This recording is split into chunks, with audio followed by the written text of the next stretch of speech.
अस्सलामुअलैकुम, क्या हाल है? होप ठीक होंगे, खैर से होंगे, खुश होंगे।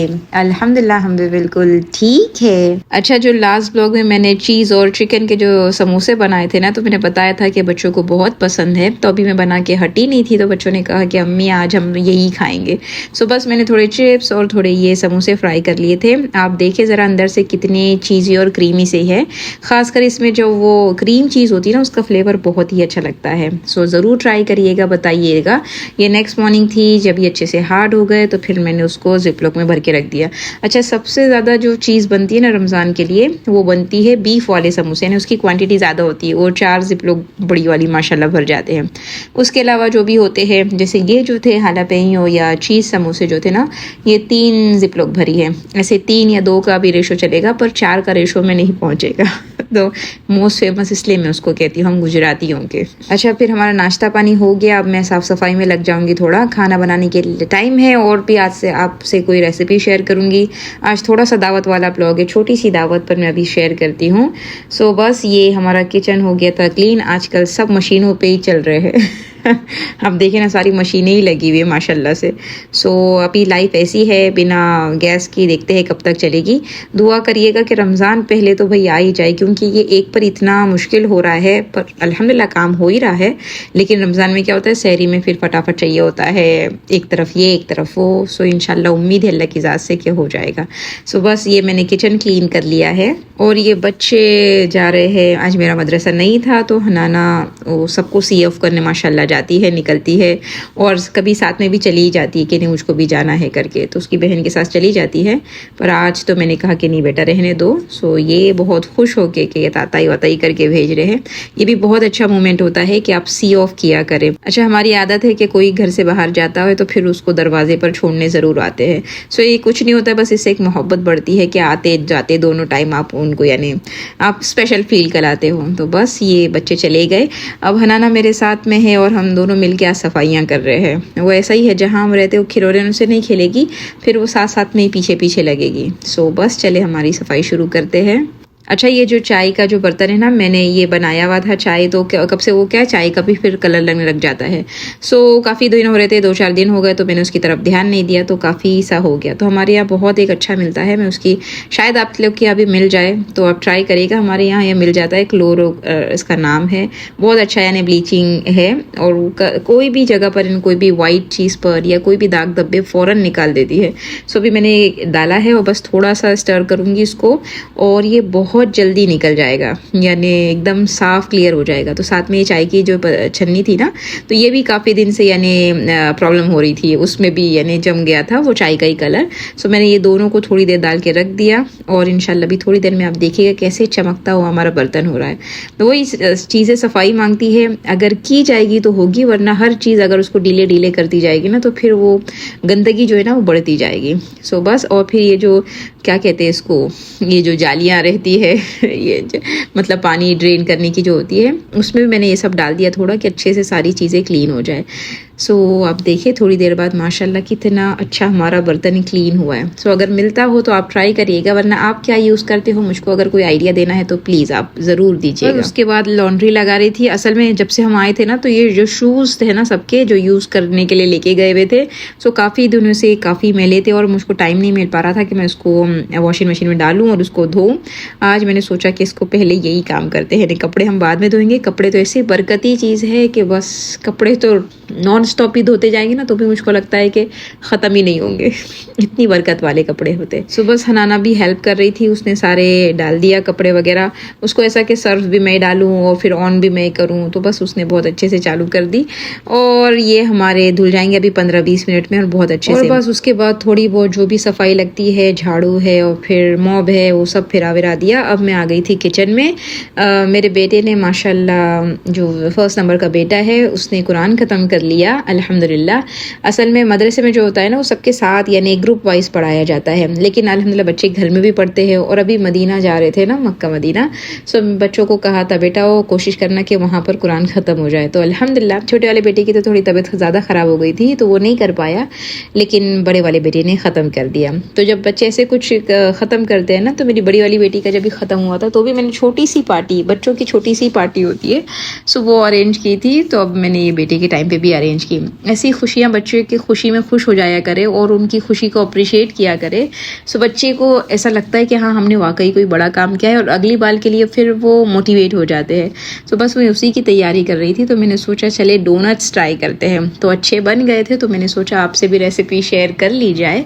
सो उसके लिए मैंने क्या किया है, उसके लिए मैंने मैदा लिया है और फिर उसके बाद मैंने उसमें ईस्ट ऐड किया है और फिर एक अंडा फोड़ दिया है। एक तो नहीं फोड़ा, 2 फोड़ा है। मैं इंशाल्लाह आपसे रेसिपी शेयर कर दूंगी, मैंने थोड़े ज़्यादा बनाए थे, आपको एक अंडे वाली रेसिपी शेयर कर देंगे। सो ये अंडे फोड़ दिए हैं। उसके बाद उसमें शक्कर और नमक और फिर दूध ऐड कर दिया है और फिर एक अच्छा सा सॉफ्ट सा डो गूंद लिया है।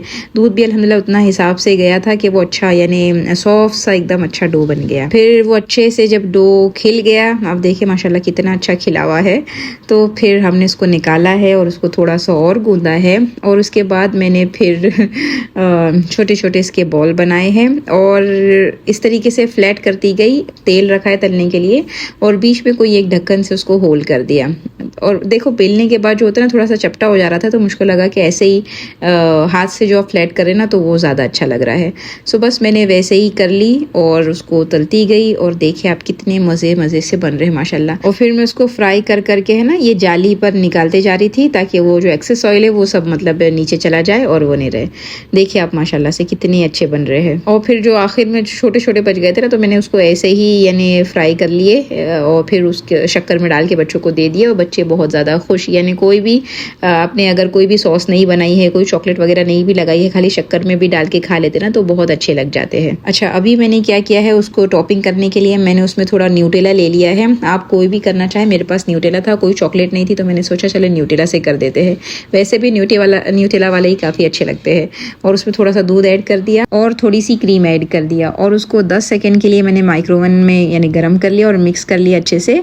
और बस ये डिप कर करके रखती गई और ये हमारे चॉकलेट वाले तैयार हो गए, यानी न्यूटेला चॉकलेट वाले तैयार हो गए।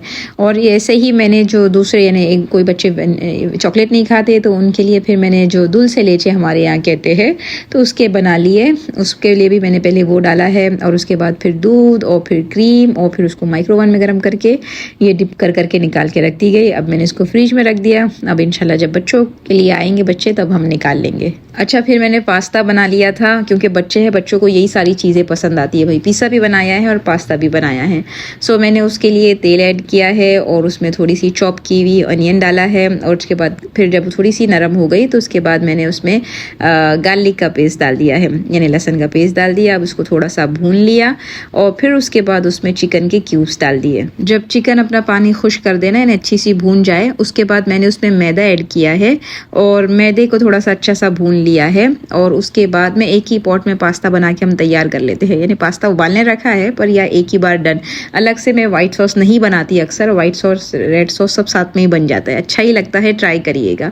सो बस ये भून गया तो उसके बाद फिर मैंने उसमें दूध ऐड किया है और जितने मसाले अब आपको चाहिए, अगर आपने इंडियन मसाले डालना है तो वो डालें, पर मेरे हिसाब से मैंने जो भी सॉसेस थे हमारे यहाँ, चाइना सॉस और ये सॉस और वो सॉस और थोड़ी कुटी हुई लाल मिर्ची और फिर पिसी हुई काली मिरी, तो ये सब मैंने ऐड कर दिया है और उसको अच्छे से आपने भून लेना है। जितना आप अच्छा ये भून लेंगे तो वो सॉस अच्छा लगेगा।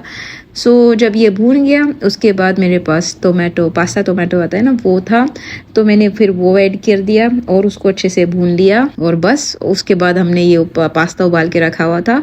अच्छा आप ये ग्रेवी तैयार करके रखेंगे ना तो फिर कभी भी यानी आपने सिर्फ पास्ता को बॉईल करना है और इसमें डालना है तो वो बहुत अच्छा लगेगा, क्योंकि पास्ता पहले से डाल दो ना तो वो काफ़ी यानी थिक सा हो जाता है। तो जब आपने खाना हो ना तभी अगर आप डालोगे तो ज़्यादा, मेरे हिसाब से तो तभी ज़्यादा अच्छा रहता है। सो ये अच्छे से भून बन गया। अब मैंने उसमें पास्ता डाल दिया, हमारा पास्ता तैयार हो गया। यहाँ पर हमारा पिज़्ज़ा तैयार हो रहा है। और फिर या बच्चों की आज पार्टी थी, बच्चों के दोस्त लोग आने वाले थे, हम उनको पिसीना यानी स्विमिंग पूल वगैरह लेके जाने वाले थे। और ये हमारी टेबल तैयार हो रही है, छोटा सा ही है पर ये अल्हम्दुलिल्लाह देखिए माशाल्लाह बच्चे कितने खुश होते हैं जब उनकी खुशी में खुश होया जाए ना। बच्चे न अल्लाह की बहुत बड़ी नियामत है कि जब हज़रत मरियम अलैहिस्सलाम के पास हज़रत ज़करिया फल देखते हैं तो कहते हैं कि फ़ौरन औलाद की दुआ मांगते हैं कि रब अल्लाह मुझको भी एक नेक औलाद दे। हालांकि वो खुद बूढ़े हो चुके, तो अगर बुढ़ापे में औलाद भी हुई, जैसे हमारा नज़रिया होता है कि औलाद होगी तो सहारा होगा और ख़िदमत करेगी और ये और वो, लेकिन हज़रत ज़करिया तो खुद बूढ़े हो चुके, तो अब औलाद होगी तो औलाद की खिदमत करनी पड़ेगी, ना कि औलाद खिदमत करेगी। तो इससे उन्होंने ये समझा दिया है, कुरान हमको ये समझा रहा है कि औलाद जो है ना दुनिया तक महदूद नहीं है। औलाद ऐसी नियामत है जो आपके मरने के बाद, क्योंकि हज़रत ज़करिया का ध्यान वही था कि मरने के बाद भी वो ऐसी नियामत है कि जो काम आती है। तो औलाद को ऐसा तैयार करके जाना कि हमारे मरने के बाद भी वो काम आए, तो ये बहुत बड़ी चीज़ है। दुनिया में तो औलाद नियामत है ही, वो लगती है उसका हंसना बोलना खिलखिलाना उसका बात करना, ये तो एक नेमत हमको दिख रही होती है। लेकिन कल को जब हम नहीं रहेंगे और अगर हम नेक औलाद पीछे छोड़ के गए होंगे तो अल्लाह की ज़ात से उम्मीद है कि फिर वो ऐसे कोई काम करेंगे हम तक उनकी मतलब सवाब में हिस्सा लगाते रहेंगे।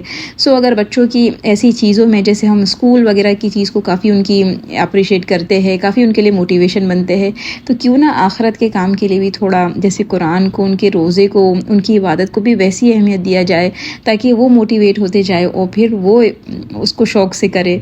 सो थोड़ा अच्छा रहेगा। अल्लाह हमको तौफीक दे कि हम औलाद को औलाद मतलब एक बहुत बड़ी नियामत समझे, दुनिया के लिए भी और आखिरत के लिए भी। बस ये हमारी टेबल थी, बच्चों को खजूर पानी और सोडा, और ये यहाँ पर ये बना हुआ है, प्रिंटेक्स से बनवाया गया था, अर्जेंट में मैंने बनाया है। सो बस ऐसे ही हो गया।